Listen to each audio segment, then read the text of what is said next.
Hello everyone, welcome to my channel. और आज polity की एमसीक्यू सीरीज़ का दूसरा पार्ट है और इसमें भी हम लोग सेम चीज़ करने वाले हैं। मैं आपको क्वेश्चन सॉल्व करवाऊंगा one by one, plus detailed explanation दूंगा, प्लस जहाँ पे मुझे लगेगा कि एक्स्ट्रा एक्सप्लेन करने की ज़रूरत है मैं वो भी कर दूंगा, ताकि आपको आसानी से वो चीज़ समझ में आ जाए, आपको रटना ना पड़े। आज का हमारा पहला क्वेश्चन है, which of the following amendments of the Indian constitution is referred to as the mini constitution. भारतीय संविधान के निम्नलिखित संशोधनों में से किसे मिनी संविधान कहा जाता है? तो इसका करेक्ट ऑप्शन ए है, विच इज 42nd अमेंडमेंट या 42वां संविधान संशोधन। 42वां संविधान संशोधन अधिनियम 1976 को मिनी संविधान कहा जाता है। मतलब 42वां संविधान संशोधन 1976 में हुआ था और उसी को मिनी संविधान कहा जाता है, क्योंकि इसने संविधान की उद्देशिका, मौलिक अधिकार, राज्य के नीति निर्देशक सिद्धांत प्लस मौलिक अधिकार के साथ साथ मौलिक कर्तव्यों को पहली बार 42वें संविधान संशोधन में ही लाया गया था। आपको ये बात याद होनी चाहिए, बहुत इंपॉर्टेंट है। इस तरीके के क्वेश्चन बहुत बनते हैं, क्योंकि वो कभी कभी क्वेश्चन पूछ लेते हैं कि मौलिक कर्तव्यों को सबसे पहले कब जोड़ा गया था, तो ऑप्शन में दे देंगे मूल संविधान में। ठीक है, तो मौलिक अधिकार तो मूल संविधान में थे, लेकिन मौलिक कर्तव्य नहीं थे। मौलिक कर्तव्य को कब लाया गया था? 42nd अमेंडमेंट में। ठीक है, आपको ये बात याद होनी चाहिए। सेकंड क्वेश्चन है, the concept of public interest litigation originated in, मतलब कहाँ पर हुआ था? जनहित याचिका की अवधारणा की उत्पत्ति कहाँ हुई थी? ये नहीं पूछ रहा कि भारत में कब आया, ये पूछ रहा है कि सबसे पहले ये चीज़ कहाँ पर हुई। तो इसका करेक्ट आंसर है आपका यूनाइटेड स्टेट्स। ठीक है, अब देखिए मैं आपको यहाँ पर एक चीज़ बता देता हूँ कि PIL एक्चुअली में होती क्या है। ठीक है, फिर हम लोग आगे इसका एक्सप्लेनेशन देखेंगे। PIL का मतलब होता है, फॉर एग्जाम्पल मैं आपको एक एग्जाम्पल देता हूँ कि कोई व्यक्ति है जिसको प्रताड़ित किया जा रहा है, कुछ भी उसके साथ गलत हो रहा है और आप देख रहे हैं कि वो व्यक्ति खुद से ऐसी हालत में नहीं है कि वो न्यायपालिका जा सके और जस्टिस की मांग कर सके, तो उसके बिहाफ पर कोई अन्य व्यक्ति भी न्यायपालिका में याचिका लगा सकता है और उसको न्याय दिलवाने में उसकी हेल्प कर सकता है। तो इसी को PIL कहते हैं। इसको सबसे पहले इसको इंट्रोड्यूस किया गया था यूनाइटेड स्टेट्स में। अब इसका एक्सप्लेनेशन देख लेते हैं। जनहित याचिका PIL की उत्पत्ति 1960 के दशक में संयुक्त राज्य अमेरिका में हुई थी, ताकि सार्वजनिक हित को बढ़ावा दिया जा सके और समाज के हाशिए पर पड़े वर्गों के अधिकारों की रक्षा की जा सके। तो आई थिंक ये एक्सप्लेनेशन आपको पूरी तरीके से आप समझ आ जाएगा। जो मैंने PIL को एक्सप्लेन किया उससे आप इसको जोड़ के देखेंगे तो आपको ये एक्सप्लेनेशन और अच्छे से समझ में आ जाएगा। ठीक है, तो मैंने आपको इसमें क्या क्या बताया? आपको ये बताया कि PIL होती क्या है, प्लस सबसे पहले कहाँ पर आई। ठीक, अगला क्वेश्चन है, who is the guardian of fundamental rights in India? Bharat में मौलिक अधिकारों का संरक्षक कौन है? ठीक है, इस तरीके के क्वेश्चन थोड़े आपको कंफ्यूज करते हैं कि कौन हो सकता है। क्या संसद है, क्योंकि संसद नियम बनाती है। ठीक है, क्या कार्यपालिका है, क्योंकि कार्यपालिका जो नियमों का कार्यान्वयन या इम्प्लीमेंटेशन है वो करती है। क्या न्यायपालिका है? तो इसका करेक्ट आंसर है आपका न्यायपालिका। ठीक है, हालांकि यहाँ पे जो ऑप्शन दे रखे हैं वो इतने क्लोज नहीं है कि आप आसानी से इसका आंसर दे सकते थे कि वो न्यायपालिका है। ठीक है, इसका एक्सप्लेनेशन देख लेते हैं हम लोग। न्यायपालिका विशेष रूप से भारत का सर्वोच्च न्यायालय मौलिक अधिकारों का संरक्षक है। यह न्यायिक समीक्षा की अपनी शक्ति के माध्यम से सुनिश्चित करता है कि मौलिक अधिकारों को बनाया रखा जा सके। आपको मैं यहाँ पे एक फैक्ट बताता हूँ, आप उसको याद भी रखिएगा, बहुत इंपॉर्टेंट है। यहाँ पे लिखा नहीं है, मुझे ज़रूरी लगता है वो आपको एक्सप्लेन करना, तो आप उसको प्लीज़ लिख लीजिएगा। एक आर्टिकल 32 होता है और एक आर्टिकल 22-26 होता है।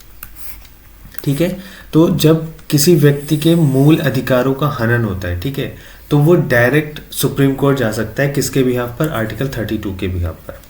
ठीक, और अगर वो चाहे तो सुप्रीम कोर्ट भी जा सकता है और हाई कोर्ट भी जा सकता है। लेकिन जब वो सुप्रीम कोर्ट पे जा रहा है तो याद रखना वो तभी सुप्रीम कोर्ट में जा सकता है जब उसके मूल अधिकारों का हनन हो रहा है, और किसी केस में वो डायरेक्ट सुप्रीम कोर्ट में नहीं जा सकता। ठीक, लेकिन जो आर्टिकल 26 है वो हाई कोर्ट में वो व्यक्ति जा सकता है और वो मूल अधिकारों के हनन पर भी जा सकता है प्लस अन्य अधिकारों के हनन पर भी जा सकता है। ठीक है, आपको यहाँ पे एक चीज दिख रही होगी, तो यहाँ पर सुप्रीम कोर्ट की पावर के कंपैरिजन में हाई कोर्ट की पावर आपको ज़्यादा दिख रही है, और ये सही है।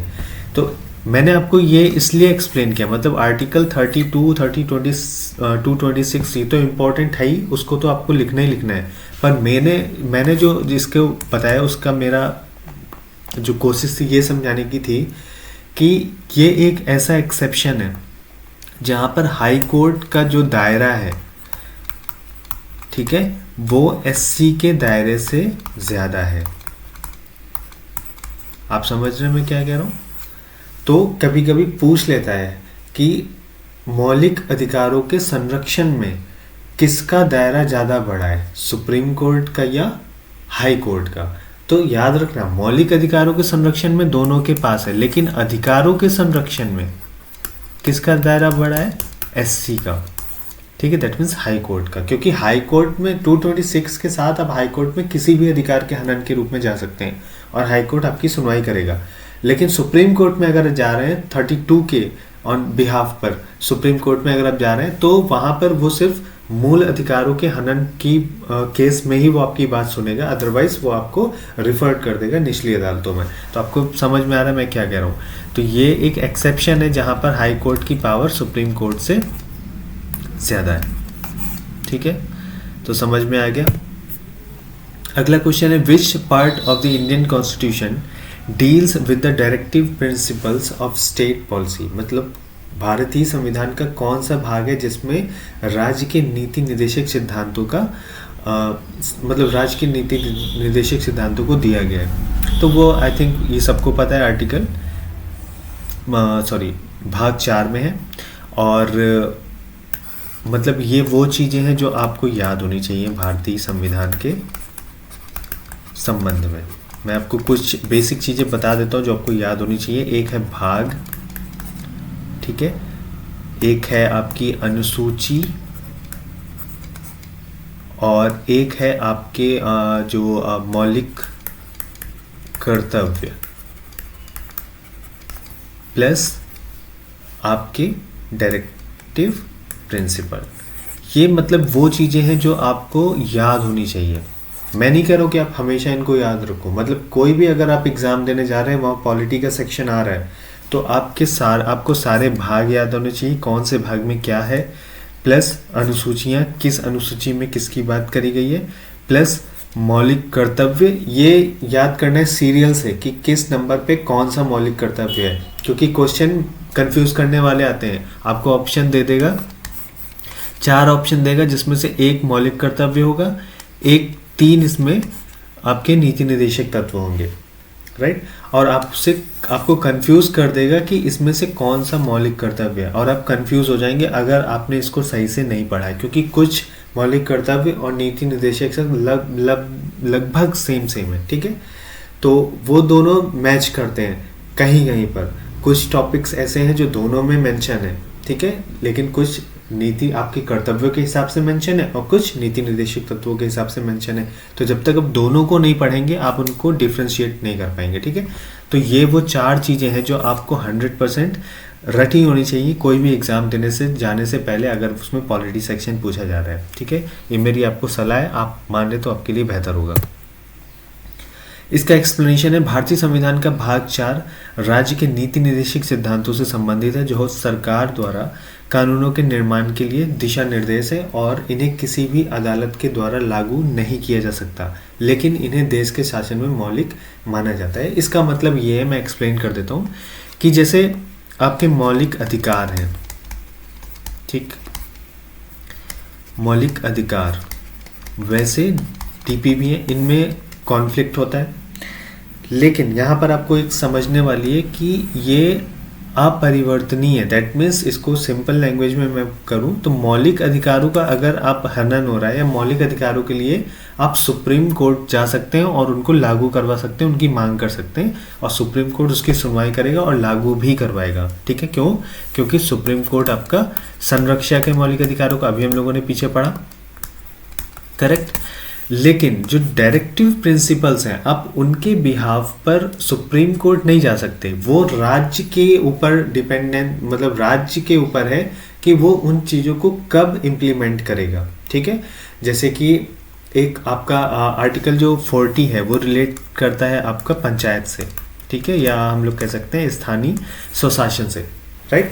तो उस कंडीशन में ये राज्य के ऊपर डिपेंड है कि वो कब स्थानीय स्वशासन में सुधार करना चाहेगा, या कब उसको, मान लीजिए अभी स्थानीय स्वशासन ना होता, पंचायत ना चल रही होती, तो उस कंडीशन में ये राज्य के ऊपर था कि राज्य कब पंचायत को इंट्रोड्यूस करेगा, ठीक है, कब स्थानीय स्वशासन को इंट्रोड्यूस करेगा। आप कोर्ट नहीं जा सकते कि आप कोर्ट जाके ये सरकार पे आप दबाव बनाए कि मौलिक, मतलब इन अधिकारों के अंतर्गत वो पंचायत को इंट्रोड्यूस करें या स्थानीय स्वशासन को इंट्रोड्यूस करें। इन कंडीशन अगर ऐसा ना हुआ होता तो मैं बात कर रहा हूँ समझाने के पर्सपेक्टिव से।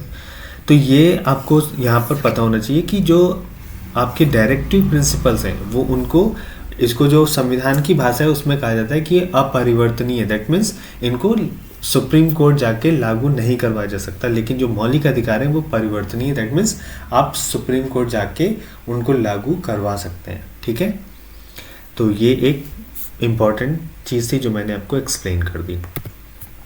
अगला क्वेश्चन है, which article of the Indian constitution provides for the establishment of high court in each state. भारतीय संविधान का कौन सा अनुच्छेद प्रत्येक राज्य में उच्च न्यायपालिका की स्थापना के लिए प्रावधान करता है। ये प्योर फैक्ट है, ये आपको याद होना चाहिए, वो है आर्टिकल 233, करेक्ट। भारतीय संविधान का अनुच्छेद 233 प्रत्येक राज्य में उच्च न्यायालय की स्थापना के लिए प्रावधान करता है। उच्च न्यायालय के न्यायाधीशों की नियुक्ति और सेवा की शर्तों से संबंधित प्रावधानों को निर्धारित करता है। देखिए, न्यायाधीशों की नियुक्ति और सेवा की शर्तों, ये थोड़ा सा कॉम्प्लेक्स है, अगर मैं आपको यहाँ पे समझाना कोशिश करूँ तो आप कंफ्यूज हो जाएंगे, इसलिए मैं इसको भी यहाँ पे रखता हूँ।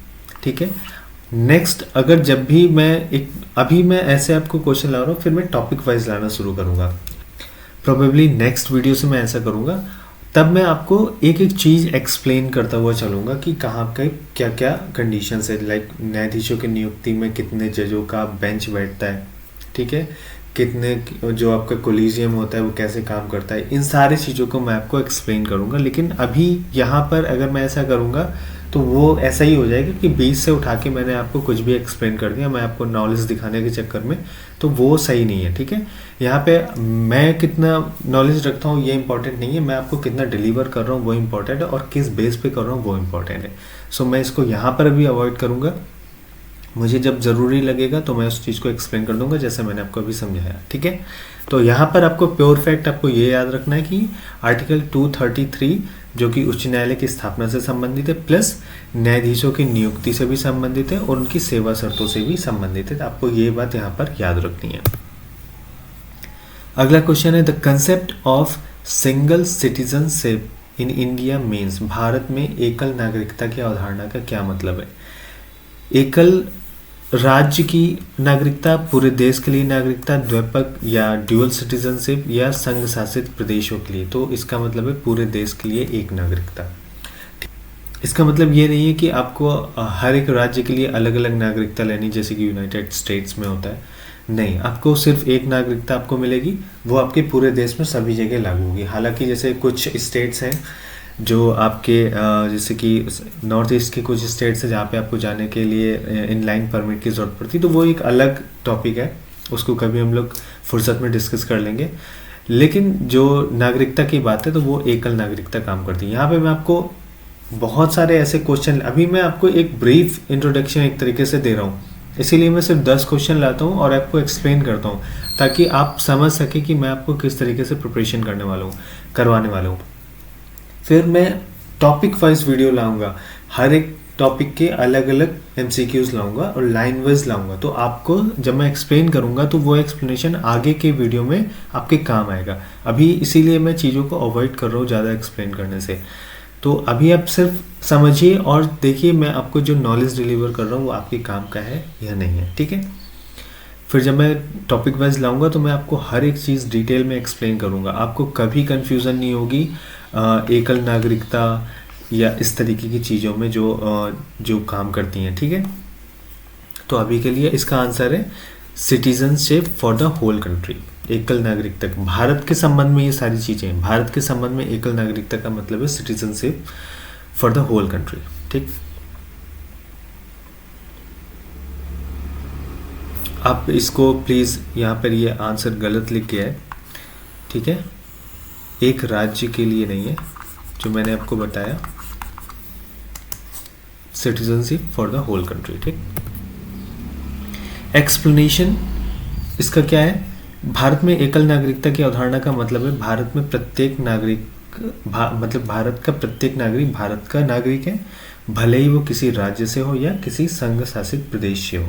सो आपका जो मैंने आपको आंसर दिया था वो यहाँ पे आपको वेरीफाई कर देता है कि पूरे देश की एक नागरिकता, ठीक है, पूरे देश के लिए नागरिकता, यही आपकी एकल नागरिकता होती है, ठीक। अगला क्वेश्चन है which of the following is not a fundamental duty of Indian citizen, निम्नलिखित में से कौन सा भारतीय नागरिकों का मौलिक कर्तव्य नहीं है।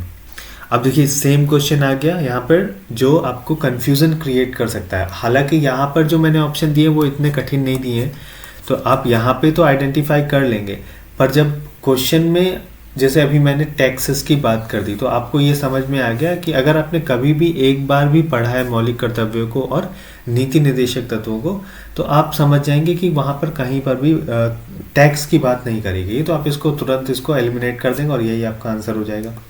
लेकिन अगर मैं इसकी जगह पर 3 अगर आपको मौलिक कर्तव्य होते हैं और एक में आपका राज्य नीति निर्देशक तत्व डाल देता तो आप कंफ्यूज हो जाते कि ऐसा है या नहीं है, ठीक है। तो मैं उस चीज़ की बात कर रहा था। हालांकि यहाँ पे इसका आंसर आसानी से आप फाइंड कर सकते हैं, वही पे टैक्सेस। लिखा कर चुकाना एक महत्वपूर्ण नागरिक कर्तव्य, दैट इज करेक्ट, पर भारतीय संविधान के अनुच्छेद 51 के तहत मौलिक कर्तव्यों के रूप में उसे सूचीबद्ध नहीं किया गया है। Question number 8, who has the power to dissolve the Lok Sabha, Lok Sabha को भंग करने का अधिकार किसके पास है। अगर आपने इसका पहला वीडियो देखा है तो मैंने आपको एक्सप्लेन किया था कि राष्ट्रपति के नाम पर सारे काम होते हैं, लेकिन राष्ट्रपति को काम करने के लिए कहता कौन है? प्रधानमंत्री प्लस मंत्री परिषद, ठीक है। दैट मीन्स राष्ट्रपति खुद से कुछ नहीं करता, उसको हमेशा कोई सलाह देने वाला होता है, करता है बट बहुत ही ज़्यादा एक्सेप्शन की कंडीशन में, वो एक बहुत अलग अपवाद है। वो भी मैंने आपको एक्सप्लेन किया था कि जब भंग हो जाए, और इवन भंग होने के बाद भी, जैसे मान लीजिए करंट, मैं आपको फिर से यहाँ पे बता देता हूँ, जैसे करंट सरकार है और वो मान लेते हैं लोकसभा भंग हो गई, ठीक है, अब कोई भी सरकार काम नहीं कर रही है, केवल राष्ट्रपति है, ठीक है। तो इस कंडीशन में भी राष्ट्रपति खुद से काम नहीं करेगा, राष्ट्रपति को सलाह देगा। और कौन सलाह देगा? जो पुरानी, भले ही सरकार गिर गई है लेकिन जब तक नई सरकार नहीं बनती है, तो जो पुरानी वाली सरकार है, ठीक, मान लेते हैं करंट में बीजेपी, तो बीजेपी तब तक राष्ट्रपति को सलाह देती रहेगी जब तक नई सरकार फॉर्म नहीं हो जाती, ठीक है। बीजेपी पावर में नहीं है, मतलब जो सरकार है इस वक्त एनडीए, ठीक है, तो वो पावर में, मान लेते भंग हो गई तो वो पावर में नहीं है, वो सरकार में नहीं है, लेकिन तब भी वो तब तक राष्ट्रपति को सलाह देंगे जब, मतलब कि जो प्रधानमंत्री प्लस मंत्री परिषद है वो तब तक राष्ट्रपति को सलाह देंगे जब तक कि नई सरकार फॉर्म नहीं हो जाती। लेकिन यहीं पर एक्सेप्शन आता है, राष्ट्रपति यहाँ पर सारी सलाह को मानने के लिए बाध्य नहीं है, ठीक है। जब तक सरकार में थे राष्ट्रपति सारी सलाह मानेगा, बाध्य भी है, लेकिन यहाँ पर बाध्य नहीं है। यहाँ पर वो उन सलाह को मानने से मना कर सकता है और अपने विवेक से फैसला दे सकता है जब उसको ऐसा लगे कि जो सरकार गिरने के बाद जो आपकी सरकार थी वो जो सलाह दे रही है वो ऐसी सलाह है जिसके लागू होने से जो आने वाली ये नई सरकार होगी उसको काम करने में समस्याएं आ सकती हैं, तो वो ऐसी सलाह को मानने से मना कर सकता है। ये एक एक्सेप्शन है जहाँ पर राष्ट्रपति खुद से डिसीजन लेता है, ठीक है। तो ये चीज़ मैंने पहले भी एक्सप्लेन कर दी है।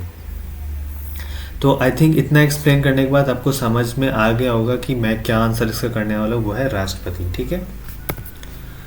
लोकसभा को भंग करने का अधिकार भारत के राष्ट्रपति के पास होता है, जो प्रधानमंत्री और मंत्रिपरिषद की सलाह पर ऐसा करता है। ठीक है, तो भंग करता कौन है? राष्ट्रपति। देखिए यहाँ पर भी, ठीक है, लेकिन किसकी सलाह पर?